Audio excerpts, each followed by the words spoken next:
el nombre del Padre, del Hijo y del Espíritu Santo. Amén. Sean todos bienvenidos a Pater Noster. Te saluda tu hermano José Manuel Gutiérrez. Esta última semana ha sido un tanto movidita aquí en el canal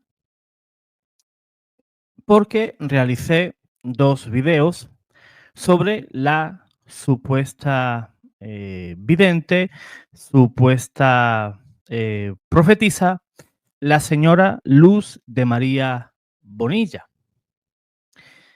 He realizado dos videos apoyándome pues, en el magisterio, en documentos de la Iglesia, la opinión de sacerdotes, y todo eso parece ser que no es suficiente para nuestros hermanos.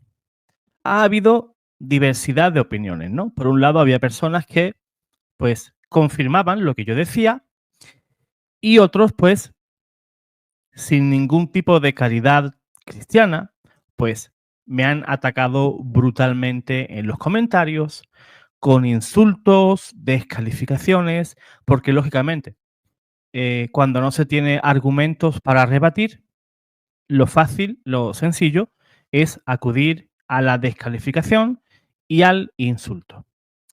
Pero lógicamente, a mí eso no me afecta, porque tengo quien me defienda y tengo quien me fortalece. ¿Por qué? Dice la Escritura que todo lo puedo en Cristo. ¿Por qué? Porque Él me fortalece.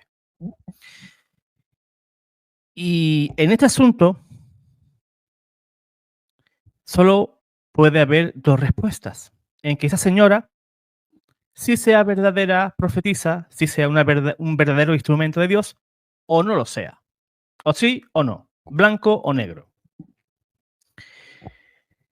Ayer, en la noche, hora española, ya era tarde aquí en España, el señor Javier Ayral me comentó en el canal. Él decía, hacía grandes rasgos, que había visto esos videos, que él era un reconocido experto en apariciones marianas y todo eso, y que si yo le daba el derecho a que él se defendiera. Sí, pero es que yo nunca le ataqué a él. No sé por qué se tomó eso para él, porque yo, mi opinión fue hacia Luz María.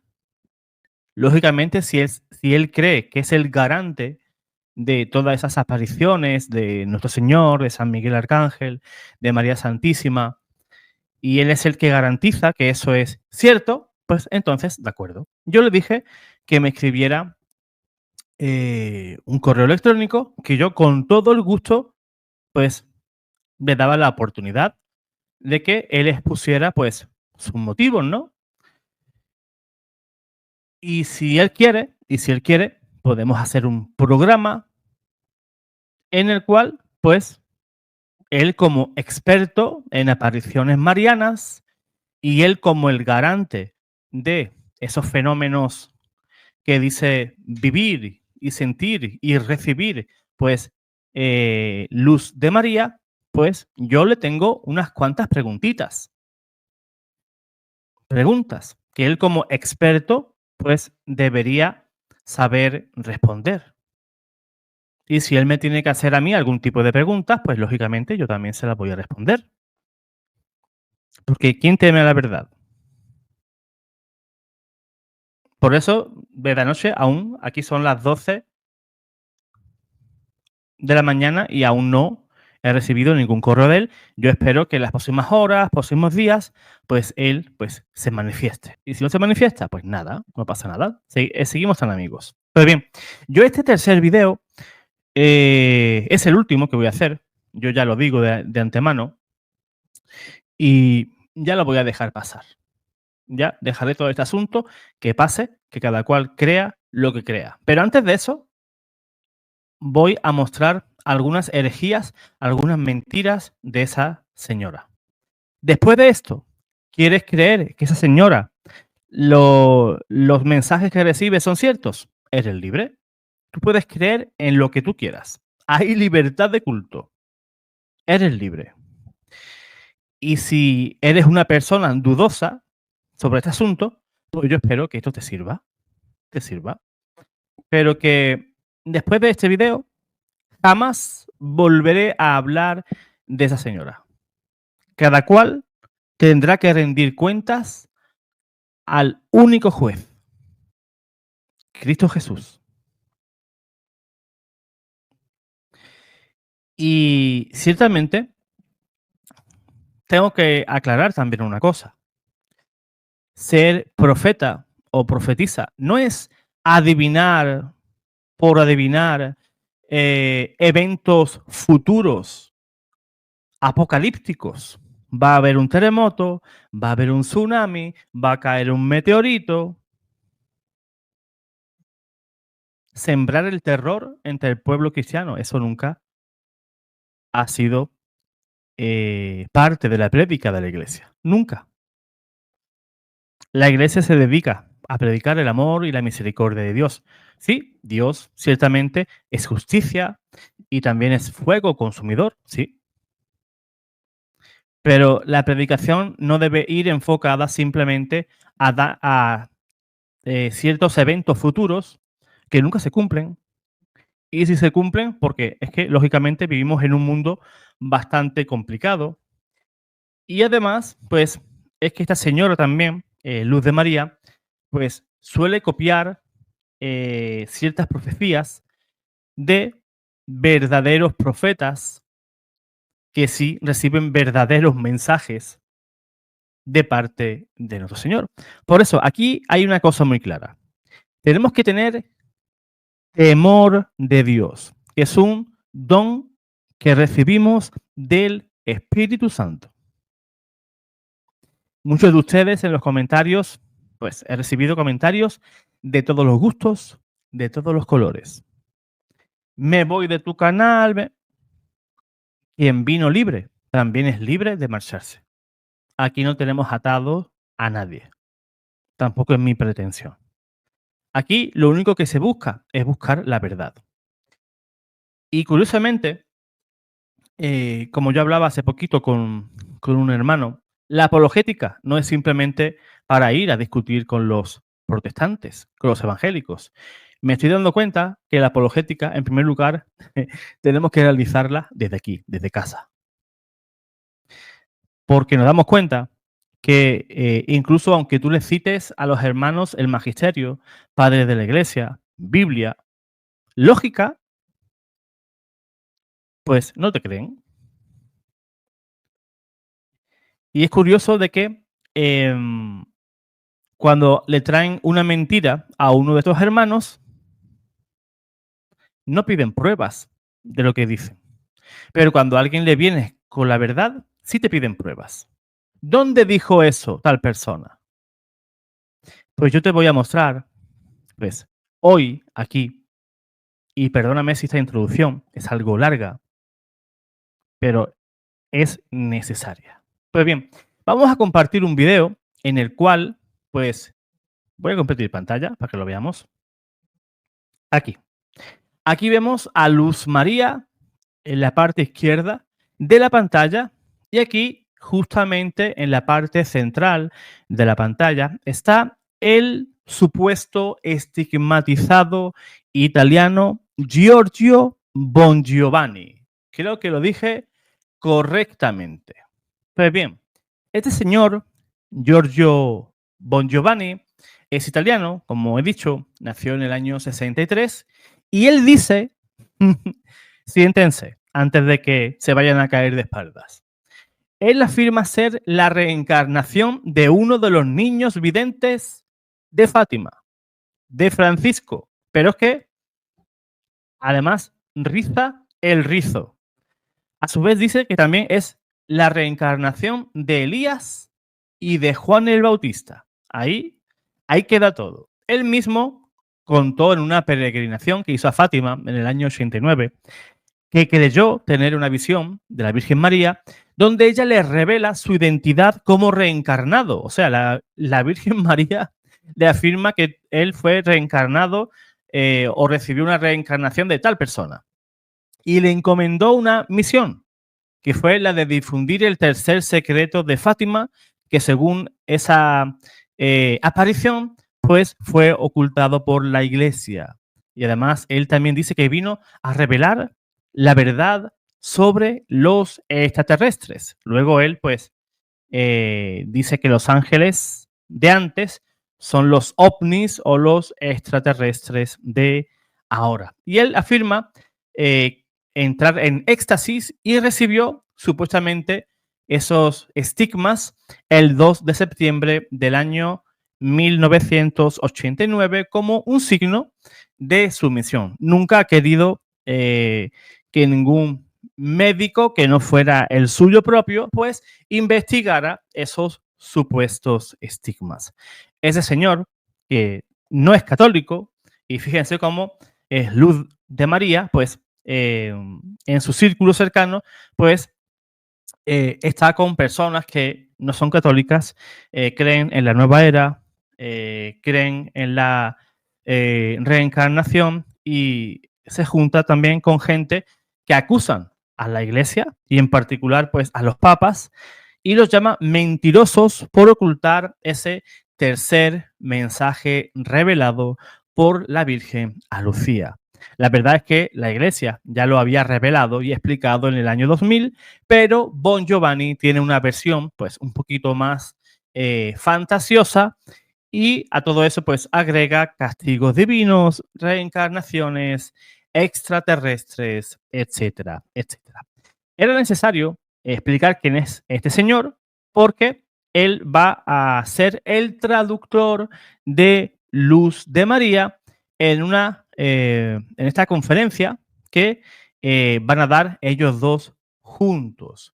En diferentes publicaciones se afirmaba que fue un encuentro casual, que no se conocían, ¿verdad? Ya se desvinculan unos de otros, pero todos sabemos que su vinculación pues es bastante común, ¿no? Son bastante, o hasta ese momento tenían bastante juntera, podemos decir.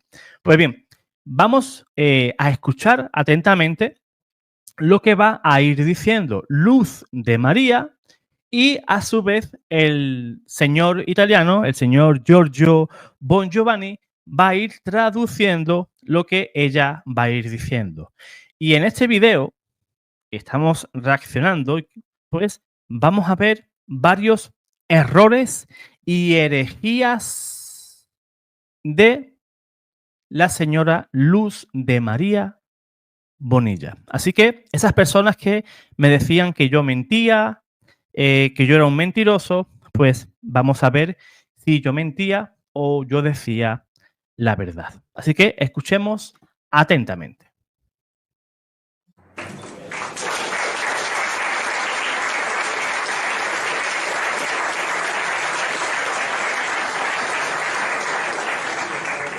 Io la traduco, lei parla in spagnolo. Luz, lo que tú sientes, un mensaje sobre todo de la Virgen, lo que es más precioso para ti, para todos nosotros, para las personas. Un abrazo para todos. Un abbraccio per tutti. En el nombre de Cristo y de la Madre Santísima. In nome di Cristo e della Madre Santissima. Para mí es una bendición. Per me è una benedizione. Compartir con Giorgio este día tan especial. Condividere con Giorgio questo giorno speciale. 23 años de su estigmatización. 23 anni della sua stigmatizzazione. No es una conferencia más. Non è una conferenza come le tante. Para mí es un hecho totalmente significativo por el sentido espiritual. Per me è un fatto molto significativo nel senso spirituale. Porque me pregunto y les pregunto a cada uno de ustedes. Perché chiedo a ognuno di voi. Continuamente. ¿Por qué sigue Cristo sufriendo y manifestándose aquí en la tierra? Perché Cristo continua a soffrire e manifestandosi così nel mondo? Porque la humanidad está muy bien. Perché l'umanità sta bene? O porque cada día O perché ogni giorno nos acercamos al fruto de nuestras propias malas acciones. Oppure perché ogni giorno ci avviciniamo ai frutti delle nostre cattive azioni. La Madre Santísima, La Madre Santissima, en todos los mensajes, pero especialmente en los últimos, la Madre Santissima in tutti i messaggi si riferisce ai suoi messaggi che lei riceve, soprattutto negli ultimi, nos llama a una conversión total y absoluta. chiama tutti noi a una conversione totale e assoluta.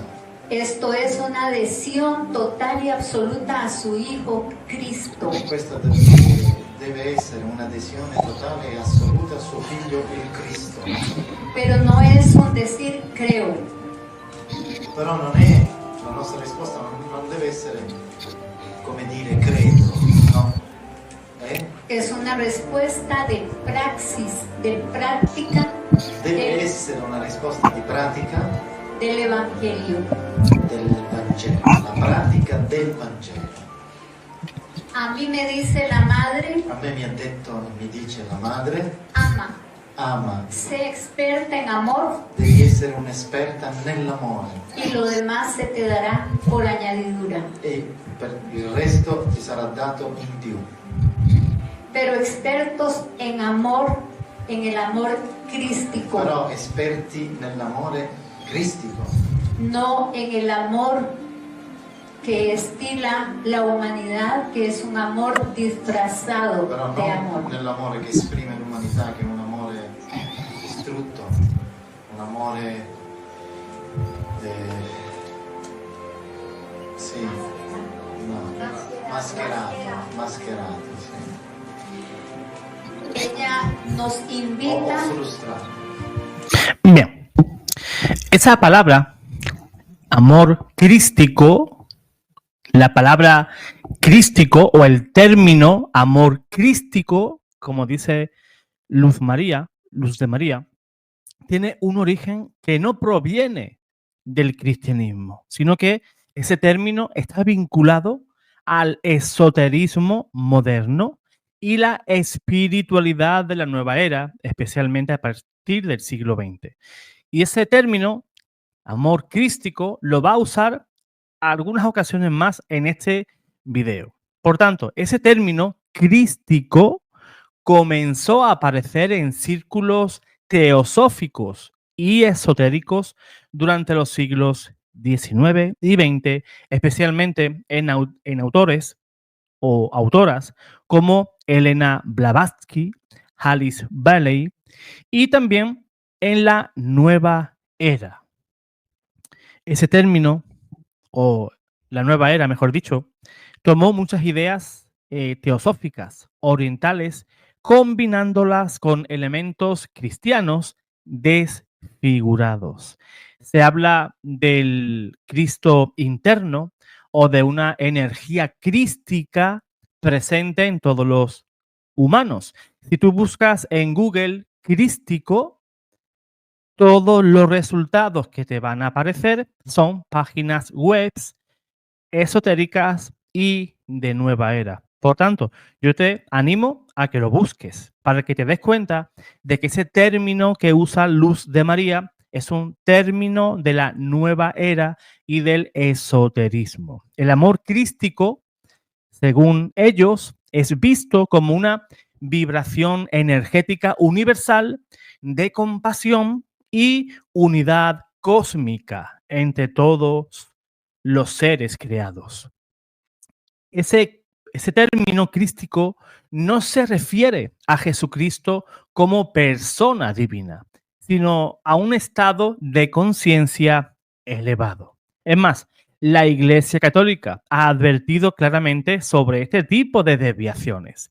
Por eso, hermano, hermana, que me estás escuchando, me creas o no me creas, lo que te estoy diciendo es cierto. Y para prueba un botón. El Pontificio Consejo para la Cultura y el Pontificio Consejo para el Diálogo Interreligioso publicaron el documento Jesucristo, portador del agua de la vida, publicado en el año 2003, y nos advierte de que el término Cristo es utilizado en la nueva era de manera muy diferente al uso que le damos los cristianos. A menudo se refiere a un estado de conciencia, no a la persona de Jesús de Nazaret. Pero ¿por qué es problemático el término crístico? Pensarás tú. Pues ese término no aparece en 2000 años de tradición cristiana. Ningún padre de la Iglesia se refirió a nuestro Señor con ese término, ni tampoco el magisterio lo usó nunca. Y fíjate que la Iglesia Católica pues ha desarrollado la filosofía cristiana y en ningún momento se ha topado con ese término o ha tenido que crear ese término. Además, introduce ambigüedades, ya que crístico no es sinónimo de Cristo, sino más bien implica una esencia o una energía atribuida al Cristo como un símbolo. Además, ese término despersonaliza a Jesucristo y lo convierte en un principio abstracto. Por tanto, el término amor crístico tiene origen en corrientes esotéricas y en la espiritualidad de la nueva era, no en el cristianismo bíblico ni en la tradición de la Iglesia. Su uso suele implicar una visión impersonal, panteísta y sincrética de nuestro Señor Jesucristo. Por ello, no es recomendable en el lenguaje cristiano católico, ¿verdad? Porque el término amor crístico tampoco forma parte del lenguaje ni de la enseñanza oficial de la Iglesia. Y repito, me voy a hacer pesado. Su origen se encuentra en corrientes esotéricas y teosóficas y en la llamada o en la mal llamada espiritualidad de la nueva era, las cuales utilizan esa expresión para referirse a una supuesta energía universal o una conciencia espiritual desligada de la persona histórica y la persona divina de nuestro Señor Jesucristo. Según el documento Vaticano, Jesucristo, portador del agua de la vida, elaborado, como he dicho, por el Pontificio Consejo para la Cultura y para el Diálogo Interreligioso, enseña que en la nueva era el Cristo no es una persona, sino un título aplicado a alguien que ha alcanzado un estado de conciencia espiritual elevado, y hablar de una conciencia crística no es compatible con la fe cristiana. Por tanto, el uso de ese término, amor crístico, puede inducir a la confusión doctrinal y religioso, ¿verdad?, de que los fieles católicos deberían preferir otras expresiones más claras y auténticas. Por ejemplo, el amor de Cristo, la caridad cristiana, el amor redentor de nuestro Señor Jesucristo y cosas, pues, de esa manera, pero no el amor crístico. Nos invita continuamente. E ci invita continuamente, sì, a ser un testimonio vivo ad essere testimoni viventi, del obrar y actuar de su Hijo Jesucristo. cioè della opera evangelica di Gesù Cristo. Porque necesita, Cristo necesita Perché Gesù ha bisogno un pueblo fiel, di un popolo fedele, no un pueblo unido a una determinada iglesia. Oigan. non un popolo unito solo a una determinata chiesa O denominación o religiosa. a una denominazione religiosa. ¿Acaban de oír eso? ¿Lo quieren más claro? Vamos a volver atrás. Luz de María afirma que Cristo necesita un pueblo, pero no un pueblo unido a una determinada iglesia. O sea, está negando que Cristo fundara una iglesia. Vamos a oírlo de nuevo de la propia voz de Luz María, para que luego digáis que yo soy el que miento. Di Gesù Cristo. Escuchen. Porque necesita, Cristo necesita Perché Gesù ha bisogno un pueblo fiel, di un popolo fedele, no un pueblo unido a una determinada iglesia non Pacata. un popolo unito solo a una determinata chiesa, o denominación a religiosa. una denominazione religiosa. ¿Se dan cuenta? Están negando la iglesia como ese medio de salvación que nos dejó Jesucristo. ¿Jesucristo quiso una iglesia? Pregunto a esas personas que dicen que yo miento. Lo acaban de escuchar. La afirmación de Luz de María de Bonilla, según la cual Cristo no quiso fundar una iglesia, no quiso fundar una religión. Tengo que decirte, hermano, hermana, que eso es contrario a la revelación divina, a la Sagrada Escritura y a la tradición apostólica y al magisterio bimilenario de la Santa Iglesia Católica. Vamos a ir a la Biblia. San Mateo, capítulo 16, versículos 18 y 19. Yo te digo que tú eres Pedro, y sobre esta piedra edificaré ¿el qué? ¿Mi pueblo? No, dice mi iglesia, y las puertas del Hades no prevalecerán contra ella. A ti te daré las llaves del reino de los cielos. Jesús no dijo mi comunidad, mi pueblo, mi doctrina, sino mi iglesia. O sea, eclesia en singular, con una clara intención fundacional. O sea, él en ese momento estaba fundando su iglesia en Pedro. San Juan capítulo 17, versículos 20 y 21. No ruego solamente por ellos, sino también por los que han de creer en mí, por la palabra de ellos, para que todos sean uno y para que el mundo crea que tú me enviaste. La unidad visible, doctrinal, no es una sugerencia espiritual, sino que es una voluntad expresa de nuestro Señor Jesús. Efesios capítulo 1, versículo 22 y 23. Y todo lo puso bajo sus pies y lo dio por cabeza a la iglesia, que es su cuerpo, la plenitud de aquel que lo llena todo en todos. O sea, la iglesia no es una invención posterior, sino que la iglesia es el cuerpo místico de Cristo. Cristo quiso una iglesia. Primera de Timoteo, capítulo 3, versículo 15. La iglesia del Dios vivo es la columna y es el fundamento de la verdad. Para aquellos que ponen por encima esos falsos profetas, por encima del magisterio de la iglesia, que es la base, es la columna y es el fundamento de la verdad. Pablo afirma que la iglesia tiene una misión doctrinal infalible bajo la guía del Espíritu Santo. Por ejemplo, San Ignacio de Antioquía afirma en sus cartas que la iglesia es institución divina. Darle una pequeña lectura a esas cartas del San Ignacio de Antioquía. Lo dijo a los esmirniotas también. Donde está Jesucristo, allí está la iglesia. No podemos desvincular a nuestro Señor Jesús de su iglesia. Él es la cabeza, la iglesia es su cuerpo. La iglesia o nuestro Señor no son meros complementos, sino que es un cuerpo que no está descabezado. Esa primera mención del término católica como nota de esa verdadera iglesia que Cristo quiso y que fundó.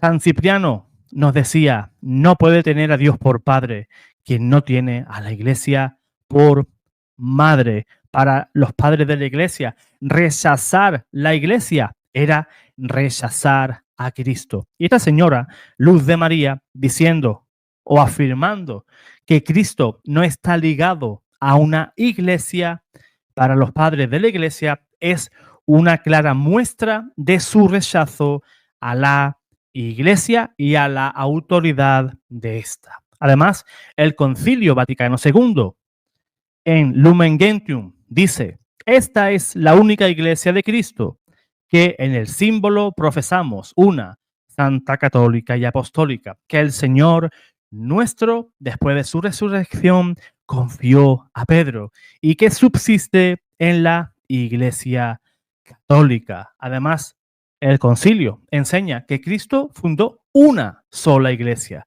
que subsiste visiblemente, lógicamente, en la Iglesia católica. Además, en el catecismo podéis leer los numerales 763 y 765. Jesús comenzó su iglesia predicando la buena nueva, es decir, la venida del reino de Dios para realizar su voluntad.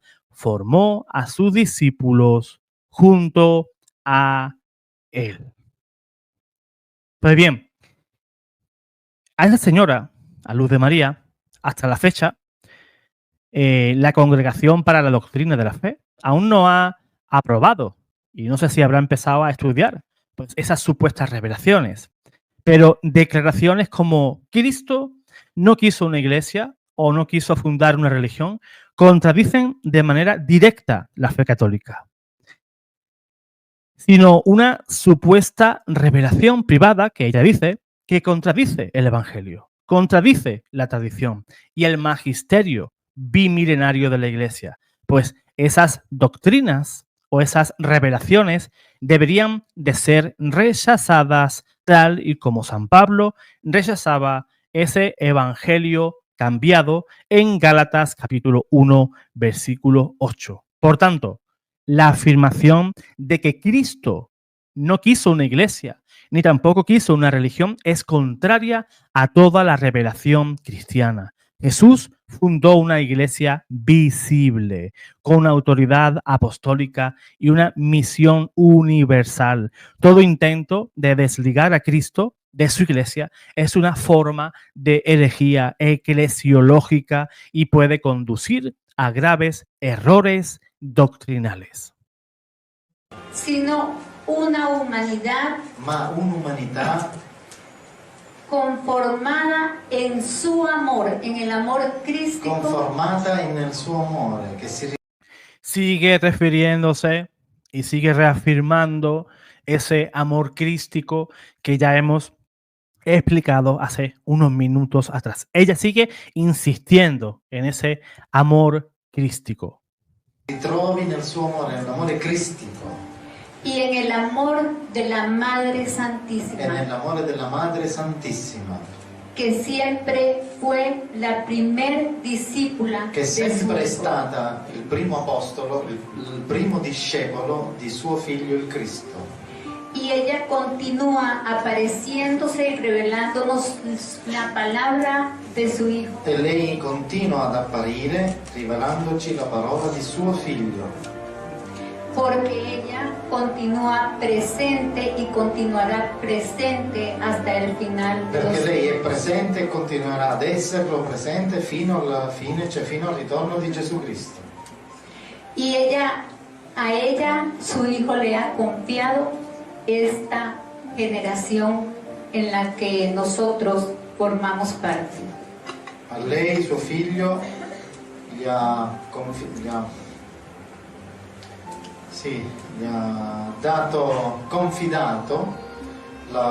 questa generazione, l'umanità.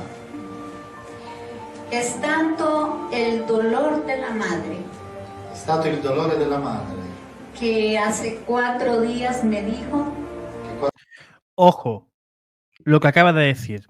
Hace 4 días me dijo, o sea, está poniendo en la boca de María Santísima, de nuestra Madre, lo siguiente. Por favor, óiganlo muy bien porque esto es muy, pero que muy grave.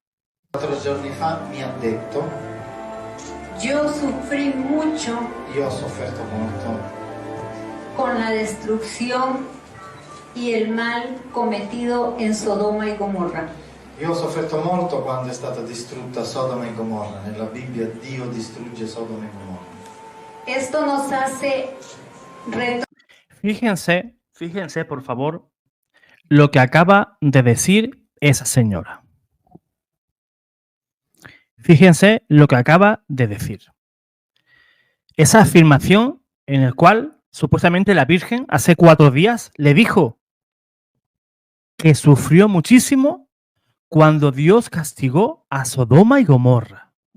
Eso no tiene fundamento alguno en la revelación divina ni en la tradición de la Iglesia y puede inducir a graves errores teológicos. A continuación te quiero explicar todo eso, porque es un error doctrinal. Muchos de ustedes seguramente vais a justificar de alguna manera, vais a buscarle la vuelta por lo que sea para que esta señora tenga razón. Pero lo que está diciendo es un auténtico anacronismo teológico. Recordemos que Sodoma y Gomorra fueron destruidas en tiempos de Abraham. Podemos leerlo en el Génesis capítulo 19, más de 1800 años antes del nacimiento de la Virgen María. Por tanto, decir que la Virgen María sufrió por ese castigo como si ella hubiera existido en ese tiempo, eso es un anacronismo del tamaño de una catedral. Es un error histórico y doctrinal. ¿Qué es un anacronismo? Para aquellas personas que no lo sepan, un anacronismo es colocar a una persona en un lugar o en un momento histórico que no le corresponde. Ocurrió 1800 años antes de que María naciera. Y María no preexistía. El único ser eterno por naturaleza es Dios. Y si decimos que María estaba presente en ese tiempo, ¿qué estaríamos diciendo? Que María podría ser Dios, que María es eterna. Ahí esta señora, Luz de María, está un tanto confusa entre la eternidad de Dios y la temporalidad de María como un ser creado. Dios es eterno y ve todo. El tiempo presente ante sí, ante sus ojos. Las criaturas humanas no, ni los santos, ni la Virgen. Estaban presentes antes de su creación. La Iglesia que enseña que Dios coloca el alma de esa persona en el instante en que se concibe a esa persona. En el primer instante de la concepción, pues Dios inflama el alma en ese nuevo ser, pero no antes. Las almas no preexistían, como ese error que en la antigüedad, pues Orígenes sí predicaba. María fue concebida en el tiempo y su sufrimiento como corredentora, unido al plan salvífico de Cristo, ¿verdad? Pues no está atada a castigos o no fue consciente ni sabía de esos castigos históricos anteriores. Sí, lo iba a conocer como buena judía cuando leyera las escrituras, pero ella no estaba presente en ese momento. Eso es una piedad mal orientada de esa señora. Aunque la Virgen sufre, lógicamente, por nuestros pecados y por los pecados del mundo entero, como nuestra madre espiritual que es, su compasión se refiere a la pérdida de las almas en pecado, no a la justicia divina como tal. No hay en la escritura, no hay ni en la tradición nada que indique que ella sufra retroactivamente por castigos ocurridos milenios antes de su nacimiento. En ninguna aparición María Santísima ha dicho eso. Y si Javier Ayral, experto en apariciones marianas, tiene algún dato sobre esto, yo se lo agradecería. Además, es un enfoque doctrinal que no es correcto. La Iglesia, en el Catecismo, en el numeral 490, dice que Dios colmó a María de dones para ser digna madre del Salvador. En el numeral 964 dice: la bienaventurada Virgen María estuvo unida en alma, con su alma materna, a su Hijo en su obra salvadora. O sea, el sufrimiento mariano está ligado al misterio de la redención. no a acontecimientos históricos como Sodoma. Es como si dijéramos también, es que María se compadeció muchísimo cuando Dios envió el diluvio en tiempos de Noé. No tiene sentido, no tiene sentido. Por ejemplo, San Luis María Griñón de Montfort, en el Tratado de la Verdadera Devoción, nos dice que María es el eco fiel de Dios. Cuando se le dice María, ella responde Dios. Por tanto, María no se opone a esa justicia divina, sino que la glorifica perfectamente en su humildad y también en su obediencia. Además, estas afirmaciones de Luz María revelan tendencias a las siguientes cosas que te voy a afirmar. Tienen tendencias a anacronismos doctrinales. También busca un emocionalismo sin base bíblica. Podemos detectar también visiones esotéricas del sufrimiento mariano. Esto no refleja una teología católica muy seria y aprobada, sino que es una deformación de la figura de María, que puede llevar a confusión y a un sentimentalismo falso. Afirmar que la Virgen María sufrió cuando Dios castigó a Sodoma y Gomorra, como he dicho antes, es anacrónico e históricamente imposible. Es ajeno a la fe católica y a la sana mariología. El sufrimiento de María se sitúa en la historia de la redención, no en juicios anteriores a su existencia. Proceder en la historia Questo ci fa retrocedere nella storia y nos hace profundizar en que María ha estado presente con la humanidad desde el inicio de la humanidad, como lo ha ci fa estado capire O sea, está comparando, ¿verdad? Dice que ha estado desde el inicio de la humanidad. O sea, desde que Dios hizo la creación, desde Génesis 1, dice esta señora que María está presente. Por favor, óiganlo, óiganlo. questo ci fa retrocedere nella storia y nos hace profundizar en que María ha estado presente con la humanidad desde el inicio de la humanidad, como ¿Cuándo fue el inicio de la humanidad? ¿Qué significa Génesis? En hebreo, Bereshit, o sea, el comienzo. O sea, ella dice que María, desde el comienzo de la historia de la humanidad, desde el primer segundo, desde que Dios hizo a Adán y Eva, María estaba ahí. ¿Qué cosa es esa? Sinceramente, ¿eso está en consonancia con la doctrina católica? ¿Eso es doctrina católica o son inventos humanos? Quizás puedo estar equivocado. Si hay algún católico bien formado que me diga, mira, José Manuel, este padre de la iglesia, este documento eclesial, en esta bula, en esta encíclica, el Papa enseñaba que María efectivamente estaba presente en el jardín del Edén desde el inicio de la humanidad.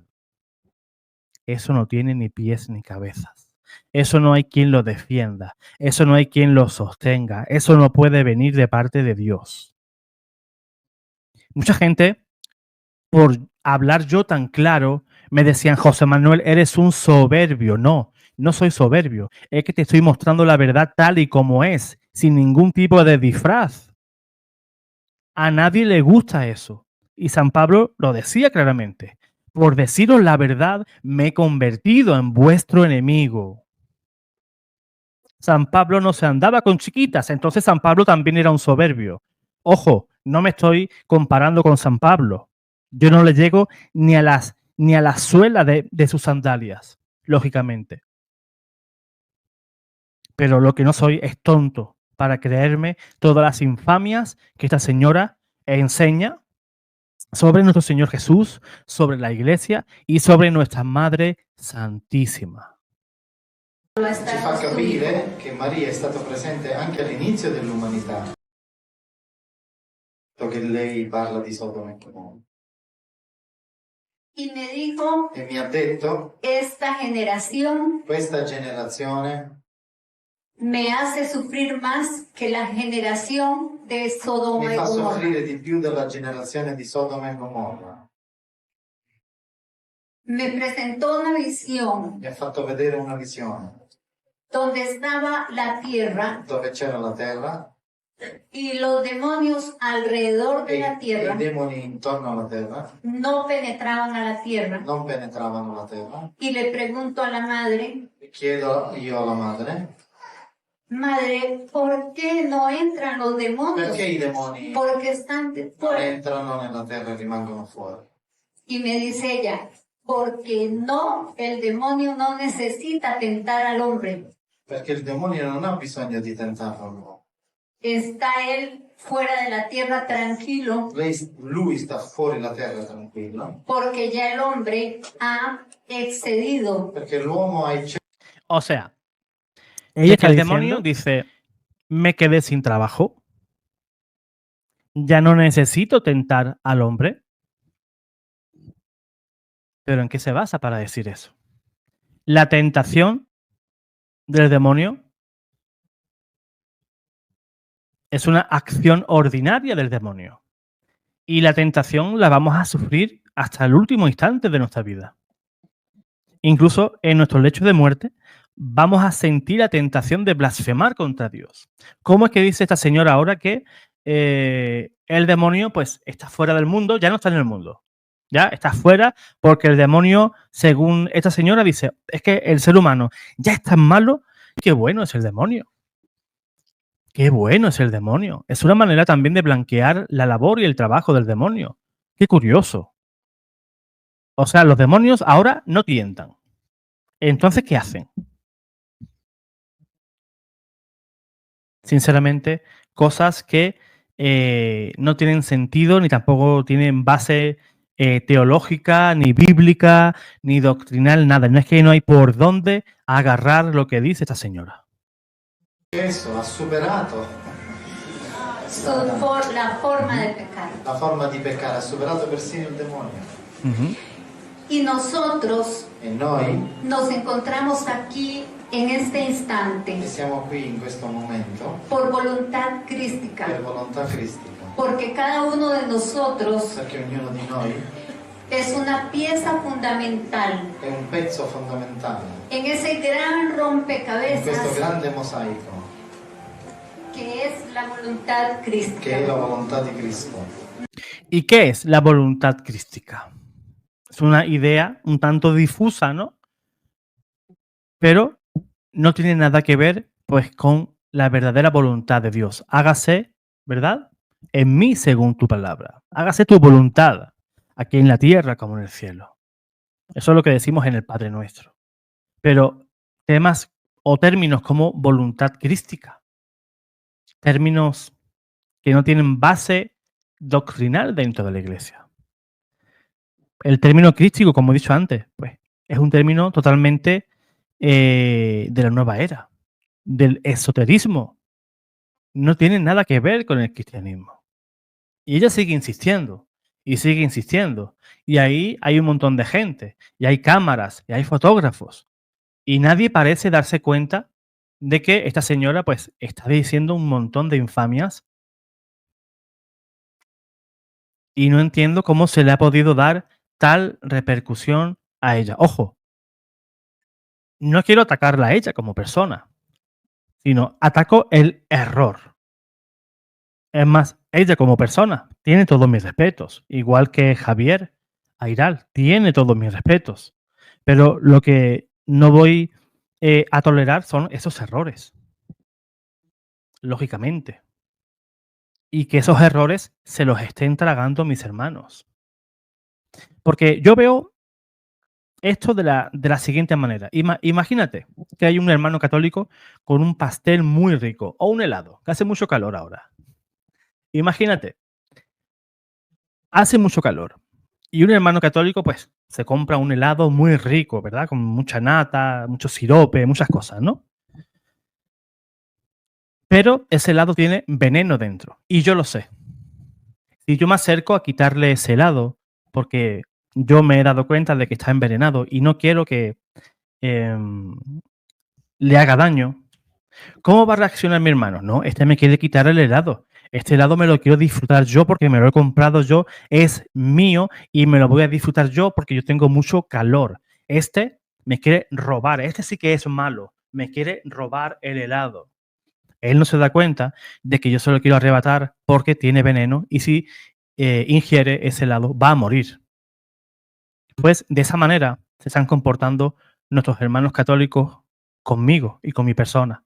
Yo me puedo equivocar en muchas cosas, seguro que sí. Yo no soy perfecto, todo lo contrario, yo soy un miserable pecador. Pero cuando yo me doy cuenta de una manera flagrante de estos engaños, yo no puedo quedarme callado. Porque si me quedo callado, estoy cometiendo un pecado de omisión. Yo no puedo verte cómo te tragas ese helado con el veneno y yo me quedo mirándote. Y al menos no hago el intento, aunque tú luego te tragues el helado. Y aunque tú luego pienses mal de mí, me da igual. Mi labor es esta, informarte, decirte que ese helado te va a sentar mal. Así que hermano, hermana, con este video termino esta serie que he hecho a esta señora. No voy a hacer ningún video más porque no me interesa, no me importa. Y si te quieres tragar ese helado con ese veneno, pues si eres feliz, pues cómete ese helado, disfrútalo, pero lo que sepas que llegarás a ese veneno, que es pues desviarte doctrinalmente y sentir odio y animadversión por la iglesia y sus ministros. Dios te guarde, Dios te bendiga.